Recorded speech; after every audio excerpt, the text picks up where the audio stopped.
আধার 2। গল্পের নাম মায়াবী প্রহর।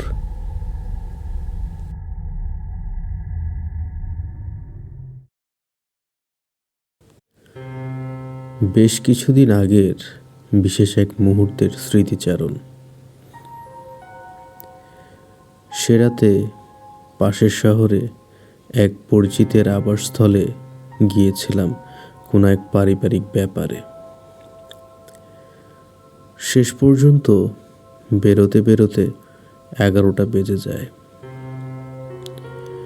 বাইরে বের হয়ে অনুধাবন করি আকাশের অবস্থা আশঙ্কাজনক। যে কোনো মুহূর্তেই আকাশ ফেটে ঝরতে শুরু করবে অশেষ জলধারা। বাসে উঠে অর্ধেক রাস্তা আসতেই বাস নষ্ট হয়ে গেল। বাসওয়ালা অনুরোধ করলেন যেন অন্য কোনো বাহনে আমি উঠে পড়ি। আমি আর কথা না বাড়িয়ে গন্তব্যের দিকে এগোতে শুরু করলাম। আমার কাছে এই শহরে যেন দুটি ভিন্ন প্রতিচ্ছবি বিদ্যমান, একটা অপরটার বিপরীত। দিনের বেলায় শত কোলাহলপূর্ণ একটা ছোট জায়গা, যেখানে চোখ বোলালেই গোনা যাবে সহস্র মানুষের আনাগোনা। অথচ সেই একই জায়গা রাত বাড়তে থাকার সঙ্গে পাল্লা দিয়ে পাল্টাতে থাকে নিজের সেই অতি চেনা অবয়ব। হয়ে যায় অচেনা, অদ্ভুত, অতি প্রকৃত এবং রহস্যময় একটা জায়গা। বেশ কিছুক্ষণ অপেক্ষা করেও আশেপাশে কোনো বাহনের দেখা পাচ্ছিলাম না। শেষ অবধি উপায় না পেয়ে বাকি পথ হেঁটে যাওয়ার সিদ্ধান্তে উপনীত হতে হয়। সময় ও কায়িক শ্রম বাঁচাতে শর্টকাটের একটা রাস্তাও খুঁজে নেই ম্যাপ দেখে। শহরটা তখনও আমার অতি চেনা হয়নি, অচেনাও না, ঠিক মাঝামাঝি অবস্থায়। সে আধো চেনা শহরে বৃষ্টিতে ভিজে নিজের চেনা পরিধি বাড়াতে নতুন রাস্তা এক্সপ্লোরে ভালোই লাগছিল। ওদিকটার চারপাশে বাসাবাড়ি খুব একটা নেই। শহরের উন্নয়নশীল দিকে যেমন হয় আর কি। কিছু ফাঁকা জমি, প্লট, তারপর কিছু আন্ডার কনস্ট্রাকশন বিল্ডিং, কিছু কমপ্লিট বিল্ডিং, আবার কিছু প্লট। এমন হাঁটতে হাঁটতে এক পর্যায়ে রাস্তার পাশে একটা বিড়াল চোখে পড়ল। মনে হলো হয়তো কোনো বাহনের সঙ্গে আঘাত পেয়ে পড়ে আছে। আমি বিড়াল এড়িয়ে কিছুটা সামনে চলে গেলেও আমার মন যেন ঠিক সায় দিচ্ছিল না। ফিরে আসলাম সেই বিড়ালের কাছে। কালো কুচকুচে শরীরে সোনালি রঙের একটু ডোরা কাটা একটা বাচ্চা বিড়াল। শরীরে আঘাতের চিহ্ন নেই, তবে বেশ ধীরে চলছে তার শ্বাস প্রশ্বাস। বৃষ্টিতে ভিজে চুপচুপে অবস্থা। কি ভেবে যেন আমি ওটাকে হাতে করে কোলের কাছে লাগিয়ে বাসার পথে চলতে লাগলাম। বাসায় ফিরে ভাবলাম, এবার কি করব এই বিড়াল নিয়ে? বাঁচবে তো?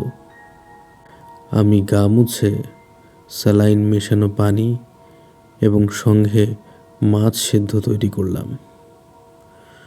মুখের কাছে খাবার দেওয়ার পর বিড়াল নিজেই খেতে থাকলো খাবারটা দিয়ে আমি ওয়াশরুমে গেলাম শাওয়ার নিতে।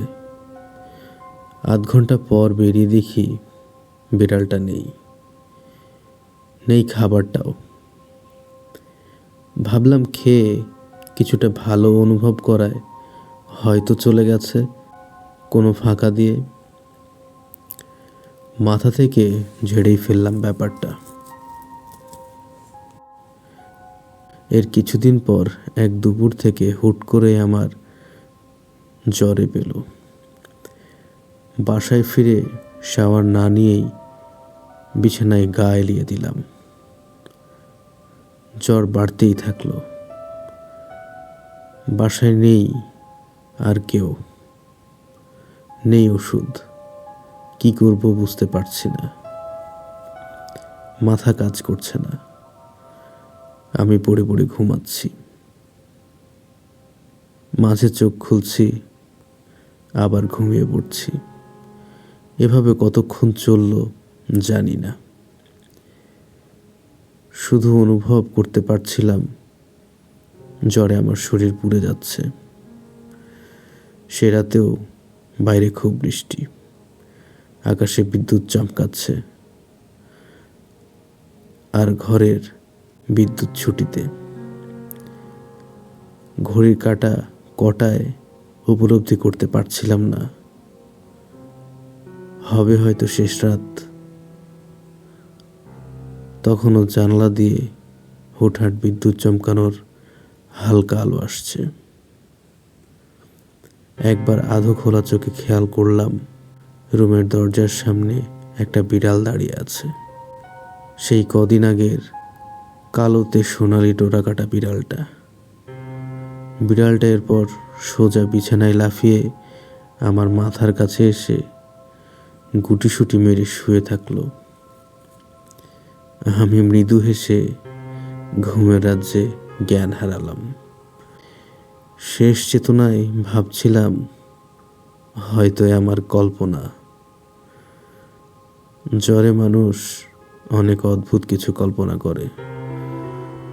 মানুষ কল্পনা করে বললে ভুল হবে, যেন কল্পনারাই চোখের সামনে এসে ধরা দেয়।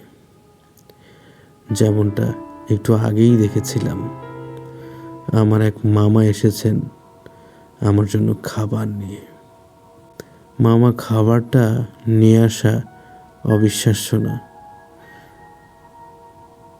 যদি না সে জীবিত থাকতো। কিছুক্ষণ পর ঘুম ভাঙলে দেখতে পাই বাইরে আলো ফুটে গেছে, শরীর ফুরফুরা। শেষ রাতের মৃত্যু পথযাত্রী আমার সেই ভয়ঙ্কর জ্বরের রেশপাত্র নেই। বেশ চমৎকৃত হলাম আমি। ওষুধ ছাড়া অমন অসুস্থতা এত দ্রুত হুট করে ভালো হবার নয়। এর থেকে বেশি চমৎকৃত হলাম বন্ধ ঘরে একজোড়া অচেনা জুতোর ও একটা বিড়ালের 4 পায়ের কাদা মিশ্রিত ছাপ দেখে।